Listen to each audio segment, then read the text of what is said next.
നമസ്കാരം. മലയാള സിനിമാ നിർമ്മാതാക്കളുടെ സംഘടനയായ Kerala film producers association ഭാരവാഹി തെരഞ്ഞെടുപ്പിൽ ലിസ്റ്റിൻ സ്റ്റീഫൻ നയിച്ച ഔദ്യോഗിക പാനലിന് വിജയം. വിനയൻ നയിച്ച വിമത പാനൽ പരാജയപ്പെട്ടു. സെക്രട്ടറിയായി ലിസ്റ്റിൻ തിരഞ്ഞെടുക്കപ്പെട്ടു. പ്രസിഡന്റായി പി രാഗേഷും സുബൈർ MP ട്രഷററായും തിരഞ്ഞെടുക്കപ്പെട്ടു. സജി നന്ദ്യാട്ടിനെയാണ് രാഗേഷ് പരാജയപ്പെടുത്തിയത്. ലിസ്റ്റിന് 128 വോട്ടും വിനയന് 89 വോട്ടും കല്ലിയൂർ ശശിക്ക് 19 വോട്ടും കിട്ടി. 18 വോട്ട് അസാധുവായി. 20 പേർ വോട്ട് ചെയ്തില്ല. എക്സിക്യൂട്ടീവ് കമ്മിറ്റിയിലേക്ക് മത്സരിച്ച സാന്ദ്ര തോമസ് പരാജയപ്പെട്ടു. സാന്ദ്രയ്ക്ക് 114 വോട്ട് മാത്രമാണ് കിട്ടിയത്. സോഫിയ പോളും സന്ദീപ് സേനനും വൈസ് പ്രസിഡന്റുമാരായി തിരഞ്ഞെടുക്കപ്പെട്ടു. ആൽവിൻ ആന്റണിയും ഹംസ MM ജോയിന്റ് സെക്രട്ടറിയായി വിജയിച്ചു. എക്സിക്യൂട്ടീവ് കമ്മിറ്റിയിലേക്ക് എബ്രഹാം മാത്യു 143 വോട്ട് നേടി വിജയിച്ചു.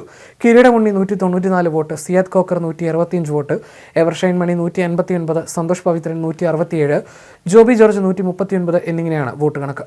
സർഗ Sandeep, G Suresh Kumar, Kochumon century, Mukesh R Mehta, Thomas Mathew, Ramesh Kumar, Vishakh Subramaniam, Ouseppachan Valakuzhi എന്നിവർ വിജയിച്ചു. എക്സിക്യൂട്ടീവ് കമ്മിറ്റിയിലേക്ക് ആകെ 14 പേരെയാണ് തിരഞ്ഞെടുത്തത്.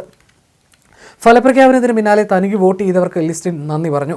കേരള ഫിലിം പ്രൊഡ്യൂസേഴ്സ് അസോസിയേഷൻ സെക്രട്ടറിയായി വൻ ഭൂരിപക്ഷത്തിൽ എന്നെ വിജയിപ്പിച്ച എല്ലാവർക്കും 1000 നന്ദിയെന്നാണ് ലിസ്റ്റിൻ ഫേസ്ബുക്കിൽ കുറിച്ചത്. നിർമ്മാതാവ് സാന്ദ്ര തോമസ് മത്സര രംഗത്തേക്ക് വന്നതോടെ ഫിലിം പ്രൊഡ്യൂസേഴ്സ് അസോസിയേഷൻ തെരഞ്ഞെടുപ്പ് വലിയ രീതിയിൽ ചർച്ചയായിരുന്നു. പ്രൊഡ്യൂസേഴ്സ് അസോസിയേഷൻ ഭാരവാഹികൾക്കെതിരെ ഗുരുതര ആരോപണങ്ങൾ ഉന്നയിച്ചായിരുന്നു സാന്ദ്ര മത്സര രംഗത്തേക്ക് വന്നത്. തിരഞ്ഞെടുപ്പുമായി ബന്ധപ്പെട്ട് സാന്ദ്ര തോമസ് സമർപ്പിച്ച ഉപഹർജി എറണാകുളം സബ് കോടതി തള്ളിയിരുന്നു. വരണാധികാരിയുടെ നിയമനം റദ്ദാക്കണം, തിരഞ്ഞെടുപ്പിന് കോടതി മേൽനോട്ടം വേണം, കേസിൽ തീർപ്പാകം വരെ ഫലം പുറത്തുവിടരുത് എന്നീ ഇടക്കാല ആവശ്യങ്ങളായിരുന്നു കോടതി തള്ളിയത്.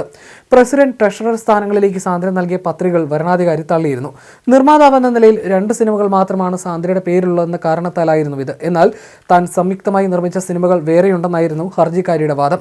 പ്രധാനപ്പെട്ട എല്ലാ സ്ഥാനങ്ങളിലേക്കും വാശിയേറിയ തെരഞ്ഞെടുപ്പായിരുന്നു നടന്നത്.